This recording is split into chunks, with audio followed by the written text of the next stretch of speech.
Sunday அன்றைக்கி guest வர்றதா plan இருந்துச்சு. அதனால் மொதல் நாளே நான் ப்ரிப்ரேஷனாக தந்தூரிக்காக சிக்கன் வாங்கி நல்லா மசாலா போட்டு ஃப்ரிட்ஜில் ஸ்டோர் பண்ணிட்டேன். இந்த மாதிரி ரெடி பண்ணுறதுனால நம்ம சிக்கன் நல்லா ஜூஸியாக சாப்பிட்றதுக்கு டேஸ்ட் நல்லாயிருக்கும். அது மட்டும் இல்லை, நம்ம கெஸ்ட்டோட டைம் வந்து ஸ்பெண்ட் பண்ணலாம். நம்ம வேலையே பார்த்துட்டு இருந்தாலும் அவங்களுக்கும் போர் அடிச்சு போயிடும். காலையில் டிஃபனுக்கு ரவை பீர்னி செஞ்சுட்டு அது கூட வந்து மசாலா வடையும் செஞ்சு சிம்பிளாக வந்து டிஃபனை முடிச்சாச்சு. மத்தியானம் தந்தூரி பிரியாணி செஞ்சு நம்ம வந்து லஞ்சையும் ரெடி பண்ணியாச்சு. ஒரே மாதிரி பிரியாணி செய்யாமல் நீங்களும் இது மாதிரி டிஃப்ரெண்ட்டாக செஞ்சு கொடுத்தீங்க அப்படின்னு சொன்னால் பசங்க ஹோட்டல் போகணுன்னு நினைக்கவே மாட்டாங்க. இந்த மாதிரி ஹெவியாக சாப்பிட்ற டயத்தெல்லாம் இந்த மாதிரி ப்ளெயின் டீ போட்டு குடிங்க. ப்ளெயின் டீ போட்டு கொடுக்கும்போதும் சரி, நம்ம குடிக்கும் போதும் சரி ஈஸியாக டைஜஸ்ட் ஆயிரும்.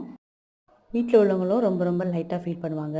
இதில் வந்து என்ன சேர்த்துருக்கேன் அப்படின்னு சொன்னால் புதினாவும் இஞ்சி சேர்த்து நல்லா கொதிக்க விட்டுட்டு லைட்டாக டிகாஷனை போட்டு ஆஃப் பண்ணிவிட்டு லெமன் புளிஞ்சு ஊற்றி எடுத்துட்டோம்னா சூப்பரான டீ வந்து ரெடி ஆகிடும். இந்த மாதிரி நீங்களும் கெஸ்ட் வரும்போது ரெடி ஆவீங்களா அப்படின்னு சொல்லிட்டு என் கூட ஷேர் பண்ணுங்கள். இன்னொரு விழாக்கில் பார்க்கலாமா?